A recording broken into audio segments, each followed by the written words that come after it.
Welcome, friends, to another edition of Economic Update, a weekly program devoted to the economic dimensions of our lives, our debts, our incomes, our wages, and how we think about all those things. I'm your host, Richard Wolff.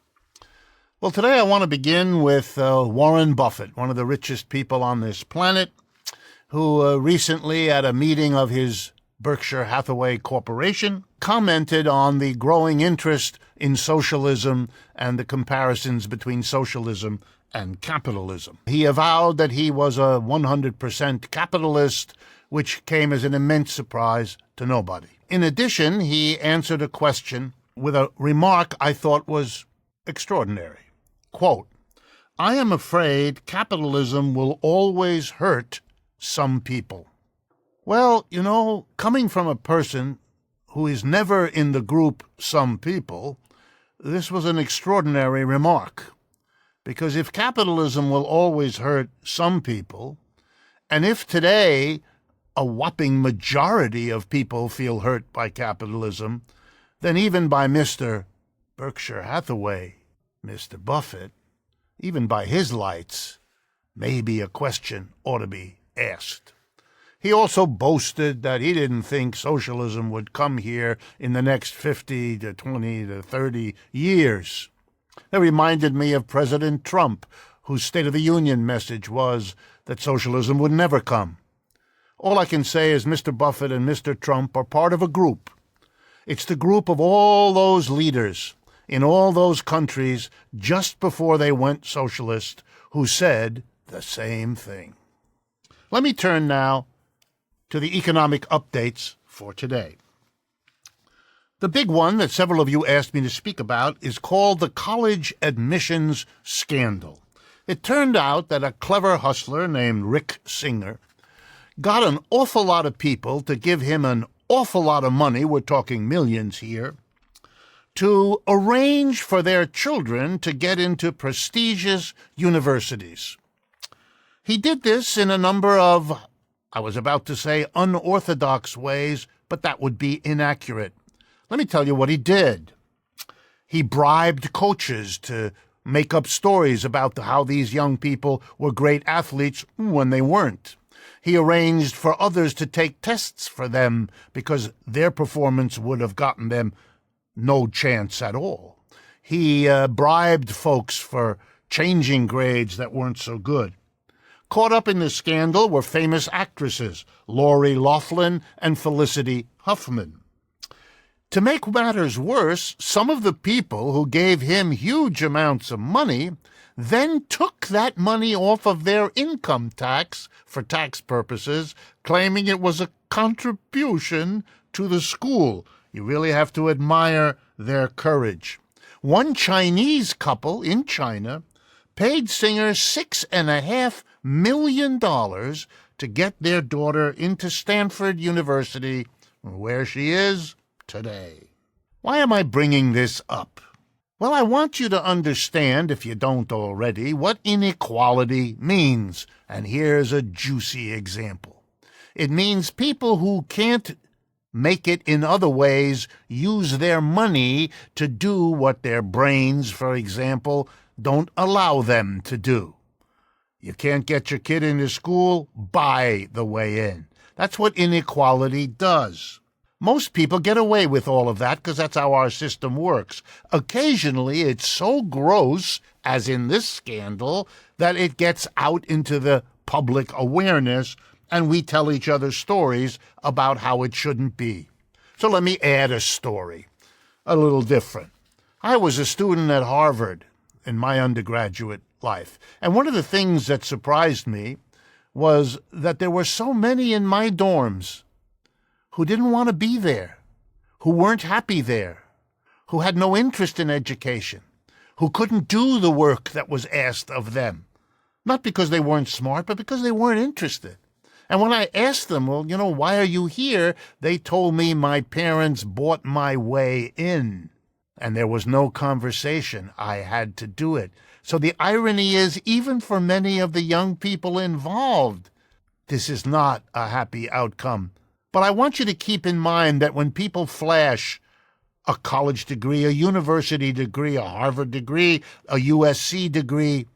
Keep in mind what it really means. It's a crapshoot. You may be getting someone who knows something, but you're just as likely to get someone whose money is what you're talking to. Then there's another example of inequality. It's called lobbying. If you have a lot of money, you can hire a bunch of high-priced lawyers, accountants, to work on the state legislators or the federal legislators to get the kind of law you want. And a story on May 1st in the New York Times epitomizes this, and so I wanted to make sure you were all aware of it. It's about a New Jersey lawyer named Kevin Sheehan. His firm had close ties with Democratic leaders who run the state of New Jersey. And they allowed him, several of them did, to write the actual words in the laws before they were passed. And he wrote in the words that helped the corporations that had hired him to be a lobbyist. How nice. Or to be an advisor if he wasn't an official lobbyist. How nice. And here's what the New York Times research showed. The companies got a break on their taxes worth $260 million. That's money deprived of the state of New Jersey, unavailable, therefore, to maintain the schools, the hospitals, the roads, all the public services. How much did the state benefit for giving away $260 million in taxes? The New York Times calculated it, $155,000. Lost $260 million. Gained $155,000. That's what goes on every day in Washington and in all 50 state capitals. The money talks, and the more money, the louder it talks. And that's how the laws get shaped. And that's why there's budget crunch at the state level and at the federal level. When those politicians tell you there's no money to do the things you, your children, your neighbors need, that's not true. The money is there, but it's been given away to those with the biggest purse to pay the biggest bunch of lobbyists. I want to take my hat off in my next update to the teachers of North and South Carolina who have been conducting strikes against those two states' bureaucracies. You know, the Deep South is not a place where you read about strikes too often. It's a place that is hesitant to go that road.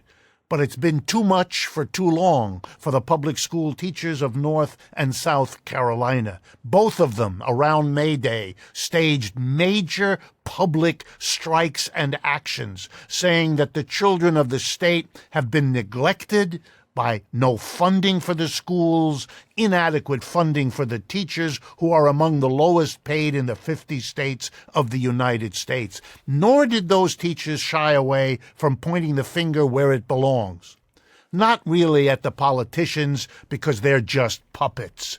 The politicians are cutting the budgets of school systems around the country because they don't have the courage to tax rich people and corporations, which is where the money is, which is where the money has been accumulating, and which has been buying those politicians silent until and unless the teachers, like other working people, fight back. Hats off to the teachers of North and South Carolina. My last economic update has to do with another story in the news that I want to speak with you about because of the lessons it teaches. This has to do with NDAs. What's an NDA? Non-disclosure agreement. You know, that's what President Trump arranged for a couple of women that he had relationships with to sign so that they wouldn't go public with the sex he had with them. They signed NDAs. So did a lot of the people caught up in the scandals around Hollywood producers, big-name TV personalities. It turns out that this is a routine in America and in other countries. My attention, in fact, was won to this issue by a story from Australia, where they have put up a new government agency that is looking into NDAs. They named a famous lawyer, Kate Jenkins, to lead this effort. And she circulated a memo asking corporate leaders whether they were prepared now to open up their NDAs so everybody would know that this was going on. She expected they would because many of them had said this was a good idea. They mostly refused. She got 6 companies to give her access. The rest refused. Why?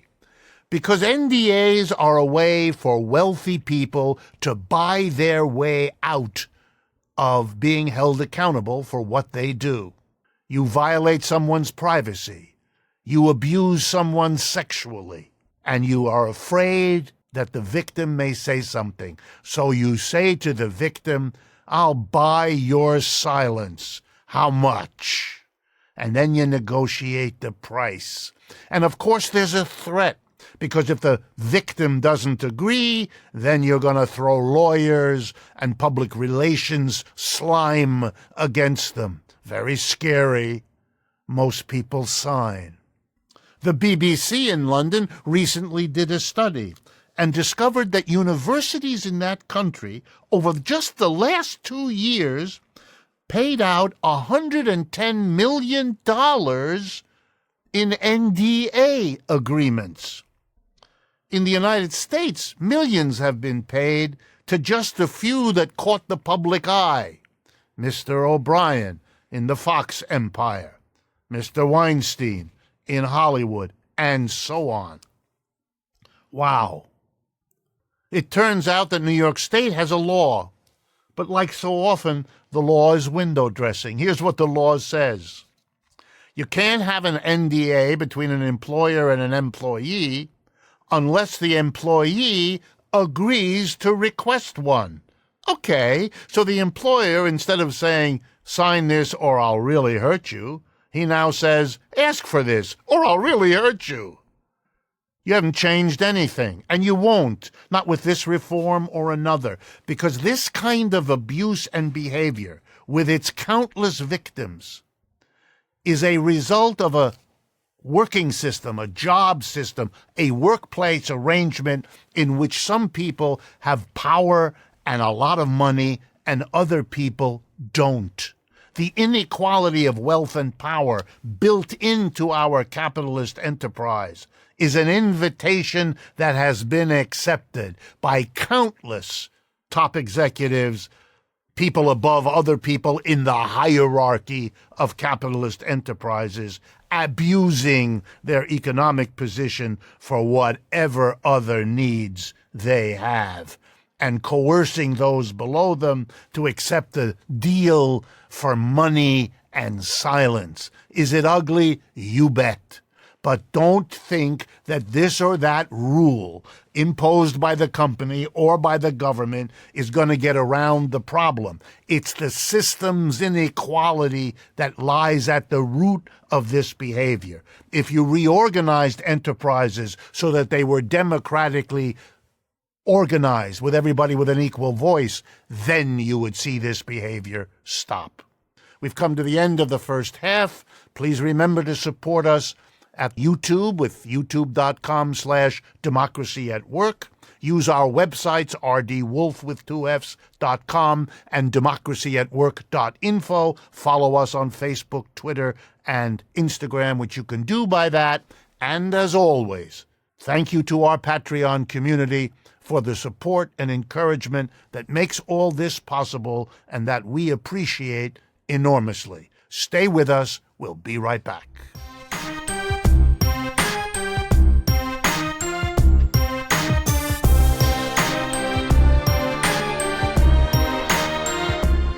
Welcome back, friends, to the second half of today's economic update.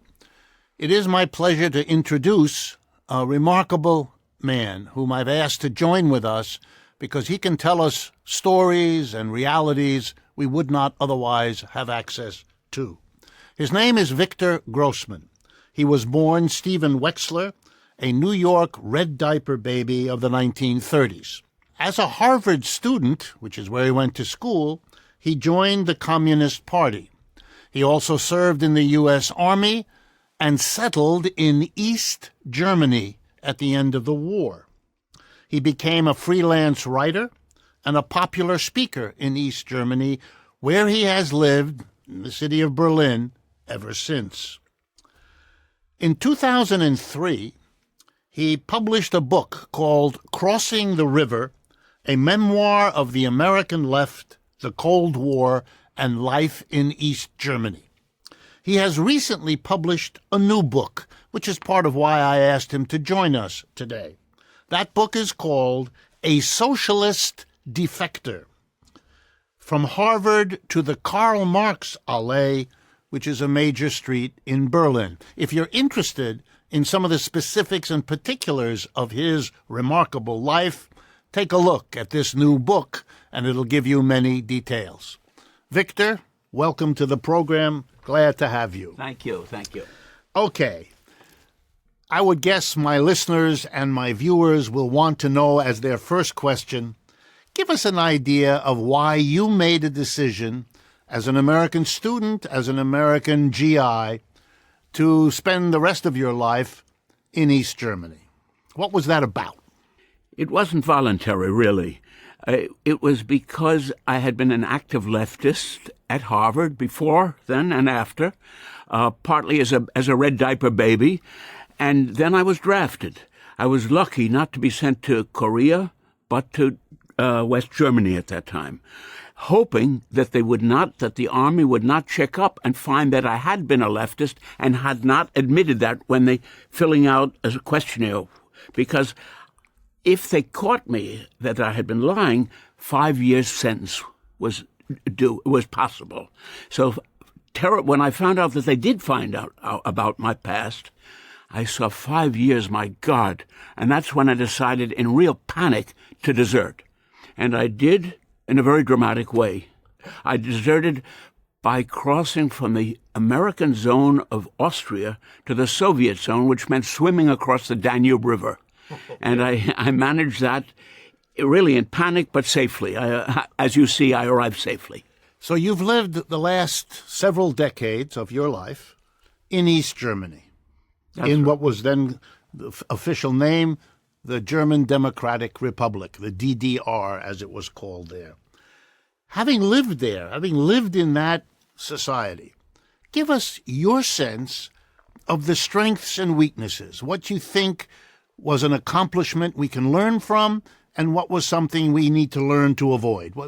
How would you put that together? Yes. There were about 4 reasons why I felt close to the GDR, why I really felt myself a part of it. One basic reason was because starting in 1945, under pressure from the Soviets who occupied it, they got rid of all of the war criminals who had been guilty of Hitler's crimes in the war. That's where these big industries, banks, and so forth, who had built Hitler up and profited from his war, they were all thrown out. And that, for me, was, as a Jewish anti-fascist, especially important.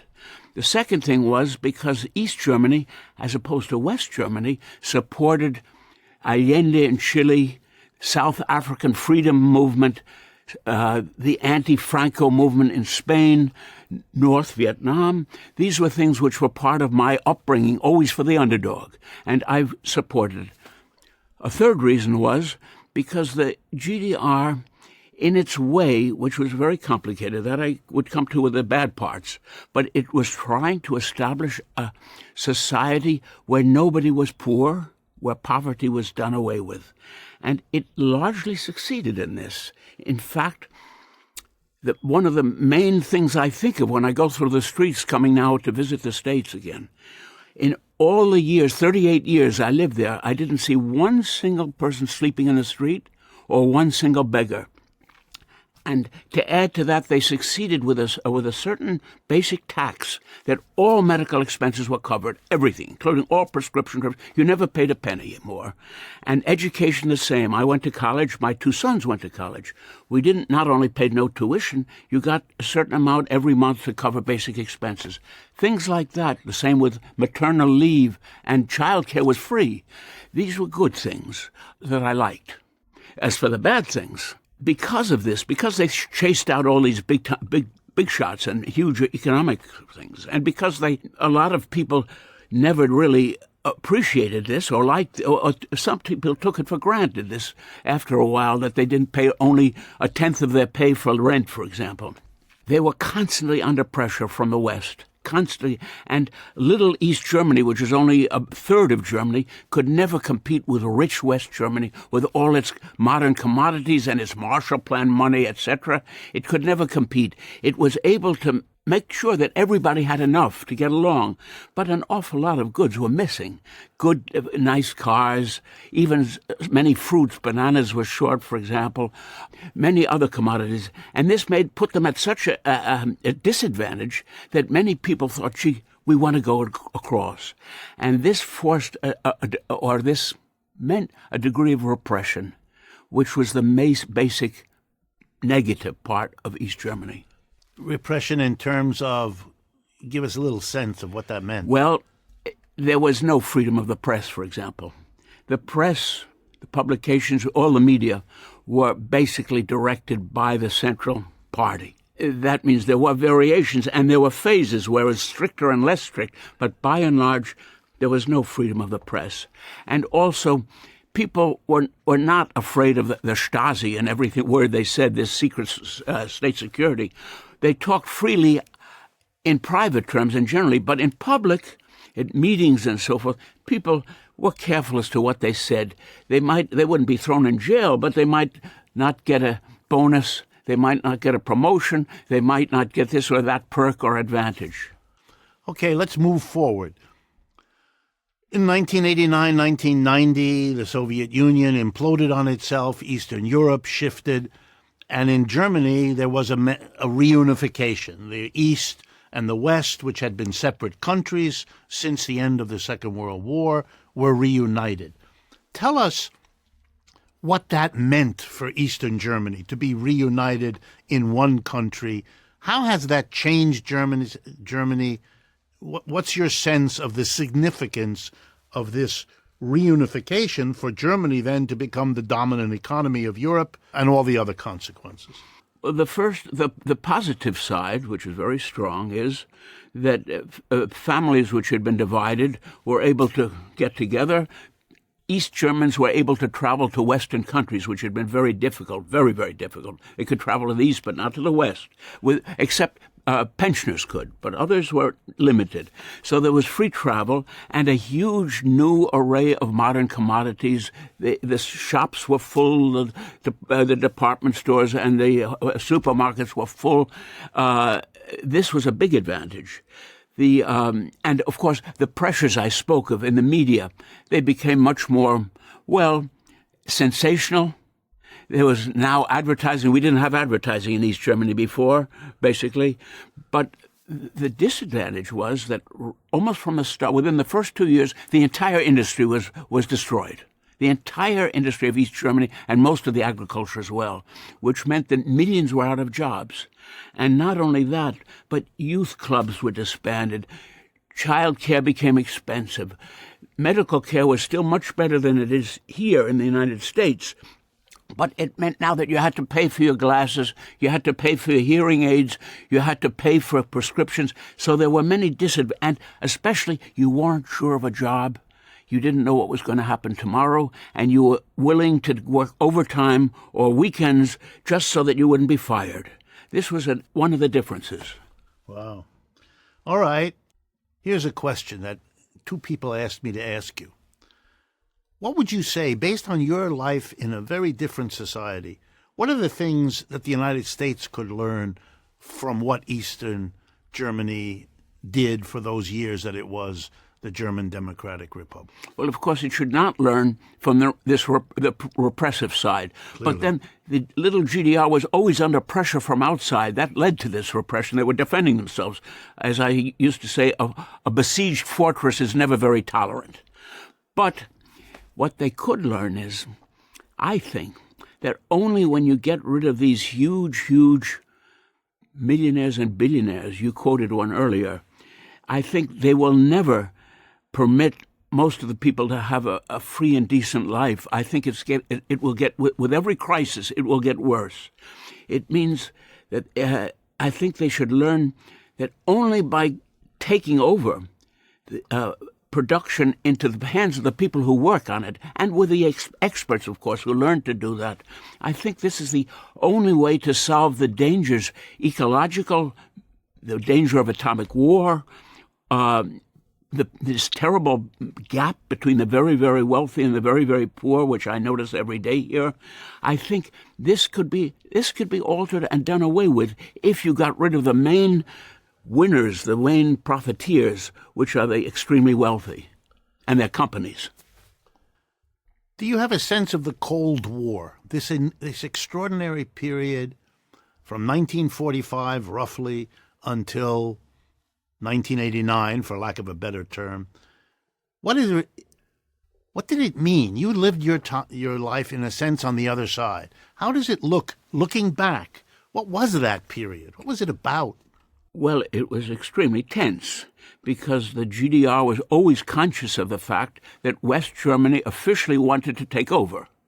They said reunite. It was basically more taking over because it was like colonization, even though many people rejoiced at it.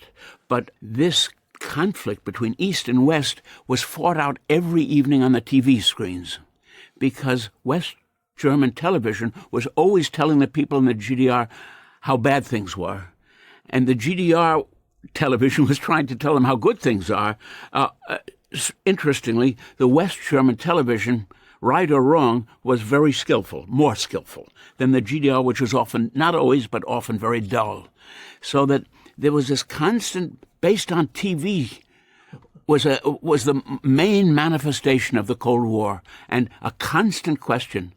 You'd have two women standing on line waiting for rolls in the morning, and one would talk to the other. So last night I made a mistake. I pushed the wrong button. In other words, I got Western television. And the other lady says, "Oh, I did too, by the way." And they'd start chatting about Western television, unless maybe a man standing next to them was wearing a party button. And then they would perhaps not talk about it because he would make a fuss. He'd say, "What are you doing listening to that?" This was sort of the situation. It was in all our lives, all the time, this East-West conflict. Last question we have time for, unfortunately. What's the legacy now? Do the left-wing parties, either the German Socialist Party or the new Die Linke Party, are they in some sense carrying on at least the plus side, the positive sides? Do you see some return to an interest in those things that the GDR did well? First of all, the Social Democratic Party is its title. No, they are opposed to everything involved with the GDR. The left party, the Linke as it's called in German, is somewhat divided.